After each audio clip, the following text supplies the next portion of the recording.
Hello Tikis, welcome to our another video series of Excel automation using Power Automate desktop. In this video, we will learn about these action. Our first action is get active Excel worksheet and next one is get all Excel worksheet. So let's open pad and see the parameter of these actions. After this, we will also see the practical example of both actions. So now I am on pad. Let's create a flow. Just click on new flow plus icon to create a new flow here. After this, in flow name section, you can mention your flow name as per your project requirement like Excel automation, web automation, file and folder automation and so on. And after this, just click on create button and just wait for a while. Here your flow is generated. Here you can see your flow has been created successfully. Excel web file folder desktop automation.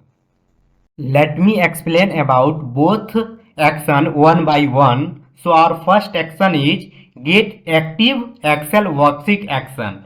If you want to find in action panel, just type get active Excel worksheet. You can see here in advanced, under advanced section, you can find get active Excel worksheet. So I have already drag and drop here and I am opening, and here you can see here just mention Excel instance. Here it is produced two variables, sheet name or sheet index. So let's understand about what is the meaning of get active Excel worksheet. So for this I am opening Excel here. Here you can see here last sheet name, here last sheet is opening while we are opening Excel spreadsheet. It means last sheet is active currently.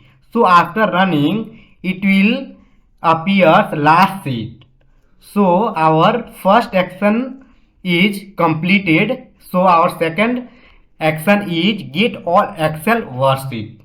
So let's open and see the parameter. Here get all Excel worksheet action itself saying retrieves all worksheet action names of an Excel document. It means here you can see there are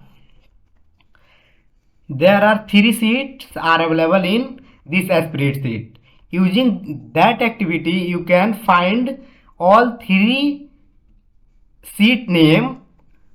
So let's run the flow and see what is the output of this flow. So I have already created a flow for this. So let me explain what I did in this flow. First I am using launch Excel action and I am opening this file challenge.xls, and after this I am using our first action get active Excel worksheet. After this I am using display message to display active sheet name, and here I am checking close message box automatically after 2 seconds. And after this I am using get all Excel worksheet action, and after I am using here for each loop. Why I am using for each loop? Because I want to iterate one by one all sheet. If you already seen there are three sheets are available in that spreadsheet. If more than three sheets are available, then it is also displaying through this message box available sheet name from Excel spreadsheet. And after this I am checking this to automatically close after 2 seconds. And after this I am using close Excel to close the Excel. So let's run the flow and see what is the output of this flow. So I am running now. You can see your flow is executing now. Here you can see active sheet is last sheet and your all sheet, first sheet, sheet 1 and sheet last sheet. So your flow has been executed successfully. So let's open Excel spreadsheet and see the Here active sheet name is last sheet and all sheet is first sheet, sheet 1 and last sheet. So I hope you understood about get active Excel worksheet, and another action is get all Excel worksheet action. So thank you for watching this video. We will meet in a next video.